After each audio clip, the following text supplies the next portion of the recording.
Panjangnya proses penghitungan dan rekap suara ditenggarai sebagai penyebab banyaknya anggota KPPS yang sakit dan meninggal dalam pemilu serentak tahun 2019. Kali ini, sesuai arahan KPU RI, KPU Badung turut mendata anggota KPPS di daerahnya yang sakit atau meninggal. Menurut Ketua KPU Badung Iwayan Sumaracipta, berdasarkan laporan PPK dan PPS dari 1.413 TPS yang ada di Kabupaten Badung, saat hari pemungutan suara hanya terdapat satu orang yang sakit hingga jatuh pingsan. Informasi terakhir diketahui terdapat 3 orang anggota KPPS yang sedang dirawat di rumah sakit dan 1 orang yang meninggal akibat kecelakaan lalu lintas di Banjar, Temacun, Kuta. Walaupun belum bisa memastikan apakah penyebab kecelakaan terkait kelelahan saat petugas di TPS, namun pihaknya tetap akan melayat ke rumah anggota KPPS yang meninggal karena telah ikut berpartisipasi menyukseskan pelaksanaan pemilu di Kabupaten Badung.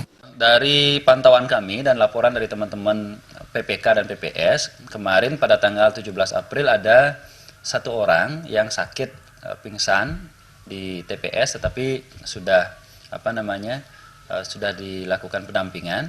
Kemudian tadi malam itu informasi ada 3 orang lagi anggota KPPS yang sedang dirawat. Kemudian informasi duka ada salah satu ketua KPPS di Banjar Temacun, Kelurahan Kute yang meninggal karena kecelakaan dini hari kemarin. Nah, ini ingin kami dapatkan konfirmasinya.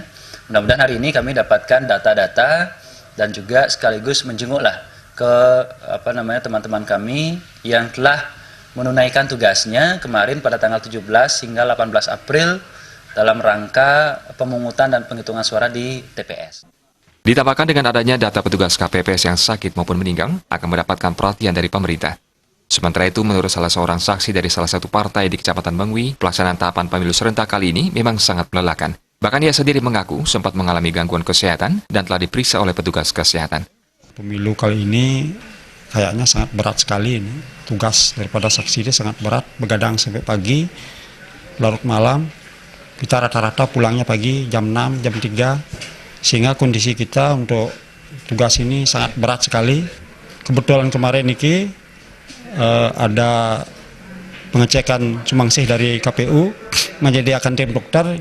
Kami sangat berterima kasih sekali apa yang menjadi inisiatif daripada teman-teman KPU untuk mengecek kesehatan daripada teman-teman saksi yang bertugas. Kebanyakan teman-teman banyak kondisinya yang drop dan tensinya yang naik, termasuk saya. Adanya sejumlah kejadian yang menimpa anggota KPPS dan petugas lainnya selama tahapan pemilu, kedepannya ia berharap agar pelaksanaan pemilu selanjutnya agar lebih simpel dan prosesnya lebih cepat sehingga tidak terlalu menguras energi para petugas. Eka Yana dan